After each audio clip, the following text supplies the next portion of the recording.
14 octobre 1806. Sur les hauteurs d'Iéna, l'empereur Napoléon pulvérise l'armée prussienne.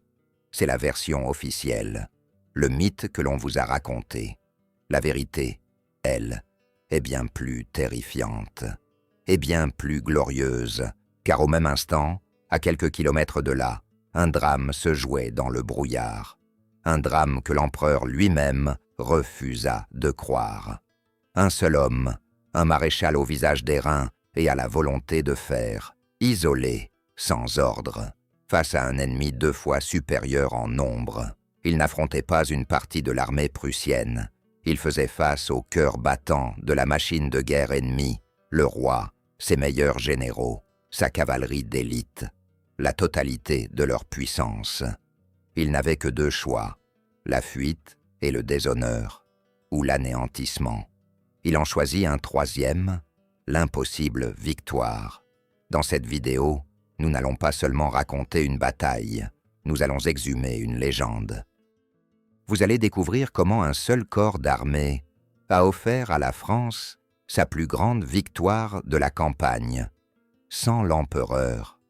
Vous comprendrez comment le mythe de l'invincibilité prussienne a été brisé en une seule matinée, et pourquoi le nom de cet homme, Louis-Nicolas Davout, le maréchal de fer, résonne encore aujourd'hui comme celui du plus grand tacticien de l'Empire, l'autre empereur d'Iéna. Pour comprendre le miracle qui va suivre, il faut d'abord mesurer l'abîme qui séparait les 2 adversaires. D'un côté, un mythe, de l'autre, un ouragan.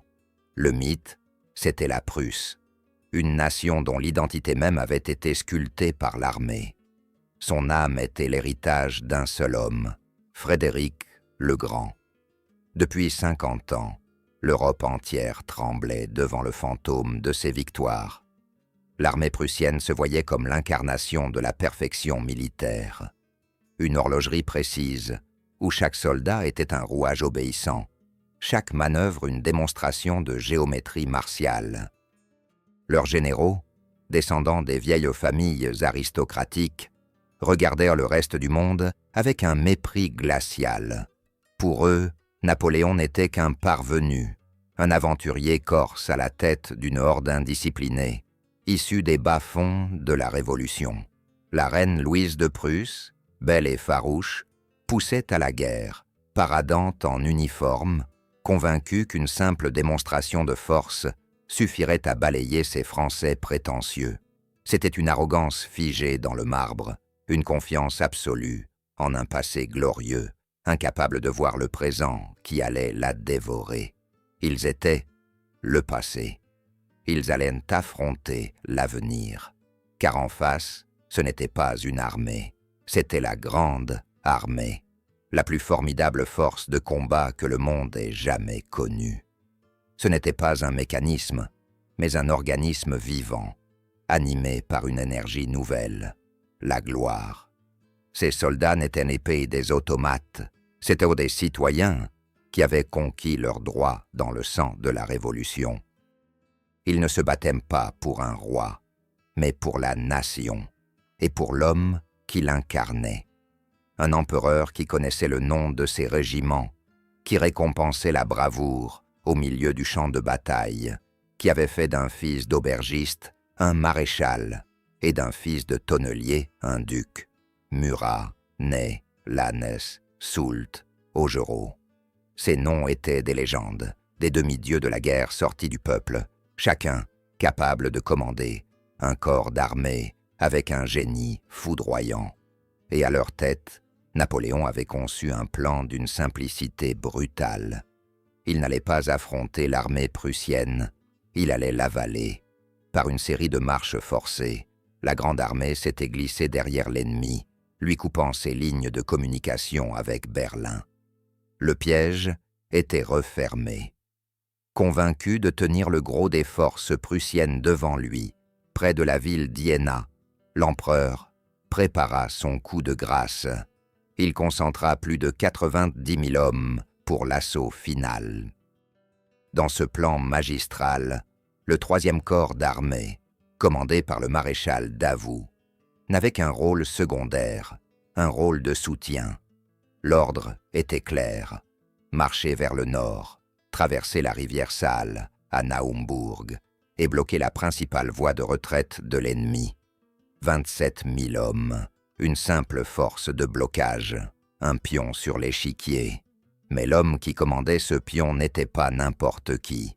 Louis-Nicolas Davout n'avait rien du panache des autres maréchaux. Il ne portait pas d'uniformes extravagants comme Murat. Il n'avait pas la fougue d'un Ney. Davout était austère, méthodique, strict jusqu'à la cruauté. Chauve, myope, avec des lunettes qui lui donnaient un air de professeur, il inspirait la crainte plus que l'adoration. Mais c'était une crainte teintée d'un respect absolu. Il était le seul maréchal à oser tenir tête à l'empereur, le seul à n'avoir jamais été tutoyé par lui. Il était réputé incorruptible, d'une honnêteté féroce dans un monde de pillards. Surtout, il était le plus grand organisateur et le plus grand tacticien de la grande armée. Son troisième corps était à son image, le mieux entraîné, le plus discipliné, le plus redoutable. Ses soldats le surnommaient le maréchal de fer.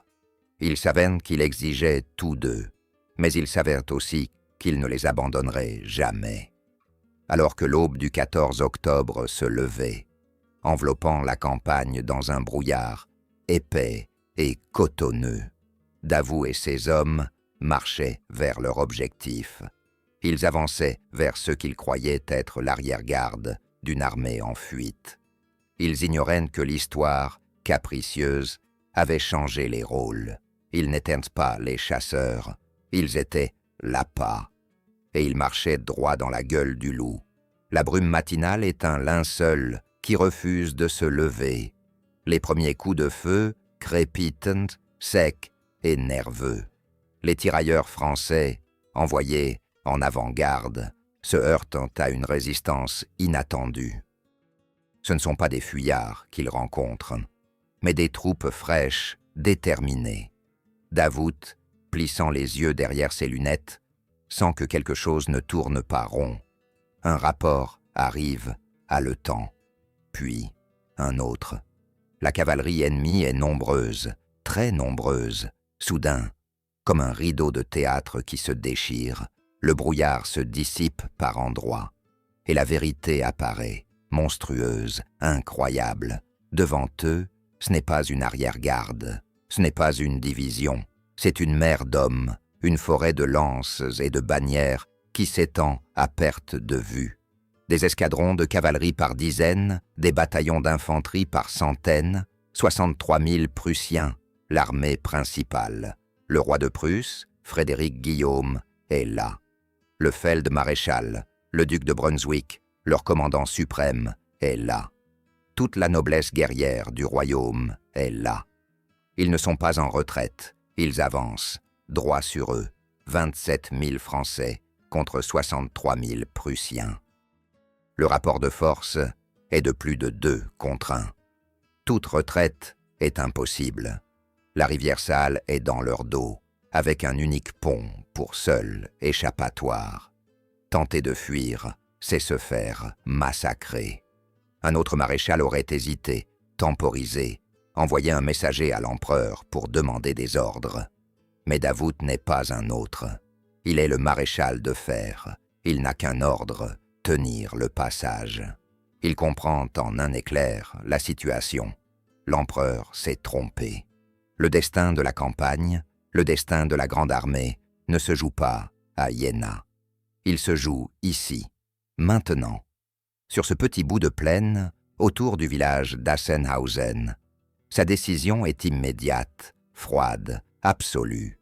Nous ne reculerons pas d'un pas.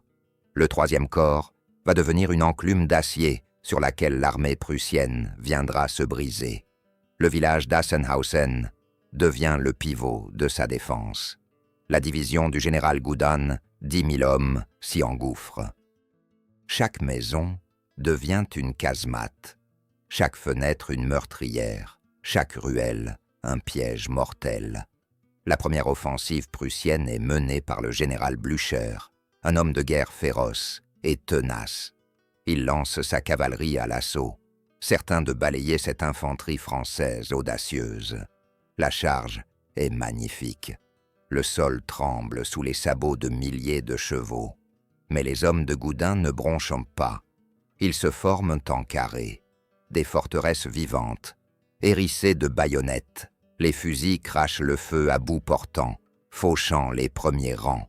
La charge se brise, elle se reforme, elle se brise à nouveau. Le duc de Brunswick, exaspéré par cette résistance inattendue, décide de prendre les choses en main.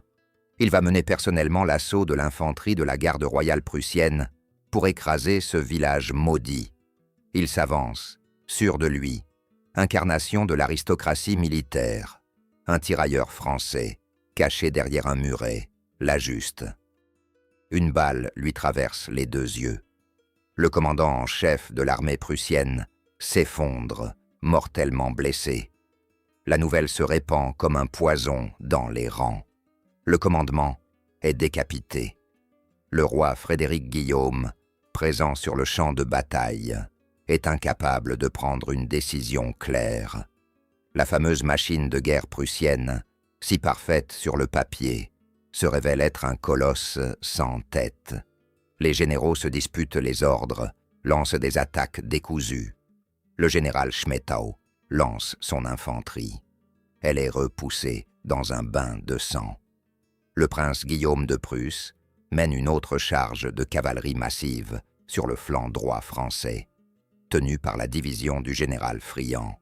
Encore une fois, la même scène se répète. Les carrés français tiennent bon, imperturbables. Le sol devant eux devient un tapis de cadavres d'hommes et de chevaux. C'est le choc de 2 mondes.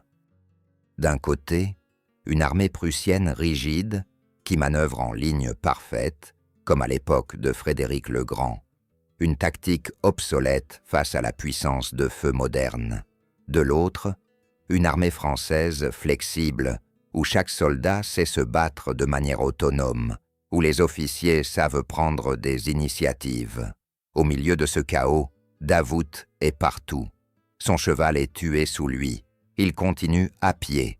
Calme, impassible, il déplace ses réserves, comble les brèches, anticipe chaque mouvement de l'ennemi. Ses généraux, Gudin, Friant, Morand, sont des extensions de sa volonté. Ils exécutent ses plans avec une précision diabolique. Pendant plus de 3 heures, le 3e corps, seul, en infériorité numérique écrasante, subit les assauts répétés de la meilleure armée d'Europe. Il plie, mais ne rompt jamais. Chaque mètre de terrain est payé au prix du sang. L'enclume tient bon, et lentement, très lentement, le marteau prussien commence à se fissurer. Le soleil est maintenant haut dans le ciel. La bataille fait rage depuis l'aube. La fumée de la poudre noire est si épaisse qu'elle pique les yeux et assèche la gorge. Les canons des 2 camps vomissent la mort sans interruption. Le bruit est assourdissant. Un roulement de tonnerre continu, ponctué par les cris des blessés et le fracas des armes. Les soldats du 3e corps sont à la limite de l'épuisement.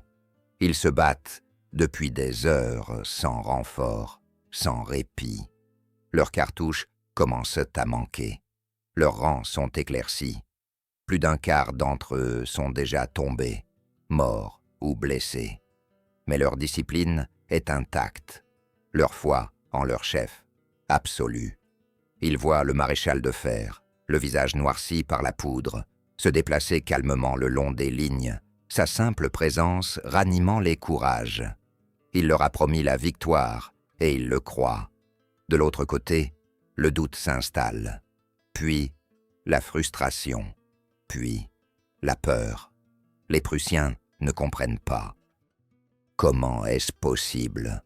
Comment cette poignée de Français peut-elle encore tenir? Ils ont tout essayé. Leurs charges de cavalerie, les plus réputées d'Europe, ont été anéanties. Leurs colonnes d'infanterie, modèles de discipline, ont été déchiquetés. Leurs généraux sont morts, blessés ou paralysés par l'indécision. Le roi lui-même, voyant son armée piétinée, perd pied. Il n'est pas un chef de guerre et l'ampleur du désastre le dépasse. Le moral prussien, autrefois si arrogant, commence à s'effriter. Davout le sent. Il sent l'instant où la balance va basculer. L'ennemi a donné tout ce qu'il avait. Il est fatigué, démoralisé. Son commandement est en plein chaos. Le chasseur est devenu la proie. L'enclume, qui a si longtemps résisté, va maintenant devenir le marteau. L'ordre circule le long des lignes françaises, transmis de bouche à oreille. En avant. C'est un choc électrique. Les hommes, qui se terrainent depuis des heures, se redressent, les tambours battent la charge. Les aigles des régiments s'élancent, le cri de « Vive l'empereur » retentit, féroce et libérateur. C'est au tour du 3e corps d'attaquer. Sur toute la ligne de front, les Français avancent, baïonnettes au canon. Ce n'est plus une défense désespérée, c'est une contre-attaque générale, menée avec la fureur de ceux qui ont frôlé la mort et qui veulent leur revanche. La division Morand, jusque-là tenue en réserve, est lancée sur le flanc gauche prussien. Elle frappe avec une violence inouïe. Le général Friant avance au centre, repoussant tout ce qui se trouve devant lui. La division Gudin, ensanglantée mais indomptable, sort enfin d'Assenhausen et se joint à l'assaut. L'effet sur l'armée prussienne est dévastateur. Psychologiquement, ils sont déjà battus. Cette attaque est la goutte d'eau qui fait déborder le vase. Les premières unités commencent à reculer, puis à courir.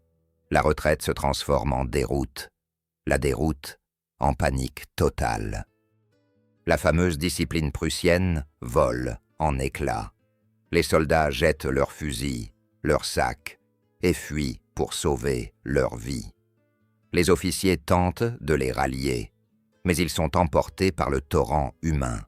C'est le sauve-qui-peut général. Une armée entière, l'une des plus fières d'Europe, se désintègre en quelques minutes sous les yeux de son roi. La cavalerie française, jusque-là prudemment gardée en réserve, se lance à la poursuite. Le massacre commence. La plaine d'Auerstedt devient un immense abattoir. Pendant ce temps, à Iéna, Napoléon achève sa propre bataille. Il a battu une partie de l'armée prussienne, mais il ignore encore tout du drame et du triomphe qui se sont joués plus au nord. Lorsqu'un aide-de-camp de Davout arrive enfin au quartier général impérial, épuisé, couvert de poussière et de sang, son message est accueilli avec incrédulité. Il annonce que le maréchal Davout et le 3e corps ont non seulement tenu tête à l'armée principale prussienne, mais qu'ils l'ont mise en déroute. La première réaction de l'empereur est le sarcasme. « Votre maréchal doit y voir double », lance-t-il. Il ne peut concevoir qu'il se soit trompé sur la position de l'ennemi.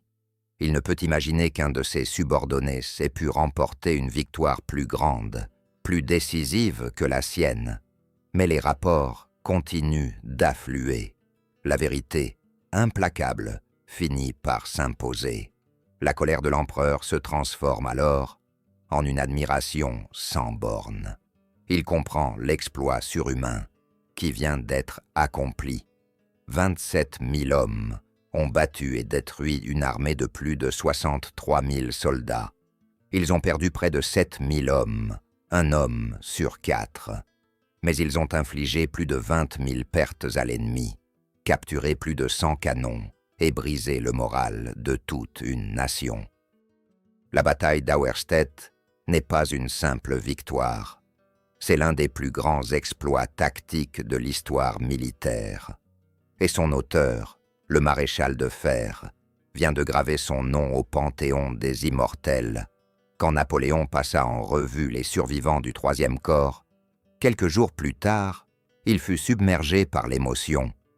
Devant ces soldats, aux uniformes déchirés, Au visage marqué par l'épreuve du feu, il retira son chapeau et s'inclina. Il leur accorda le plus grand des honneurs, celui d'entrer les premiers dans Berlin, la capitale ennemie conquise. Le bulletin officiel de la Grande Armée fusionna les deux batailles en une seule, la bataille d'Iéna, pour préserver le prestige de l'empereur. Mais au sein de l'armée, personne n'était dupe. Tous savaient qui étaient les véritables héros de cette journée. Iéna fut une victoire. Auerstedt fut une annihilation. Le 14 octobre 1806, le mythe de l'invincibilité prussienne, bâti sur un siècle de gloire passée, s'est évaporé dans le brouillard d'une seule matinée. Il ne s'est pas brisé sur le génie de Napoléon, mais sur la volonté indomptable de son plus fidèle lieutenant et de ses soldats. Davout nous a laissé un héritage puissant. Il a prouvé que la grandeur de la France ne reposait pas sur les épaules d'un seul homme, aussi exceptionnel soit-il. Elle était le fruit du courage, de la discipline et de l'intelligence de tout un peuple en armes. Il a démontré qu'un chef qui exige tout de ses hommes, mais qui leur donne tout en retour, peut leur faire accomplir des miracles.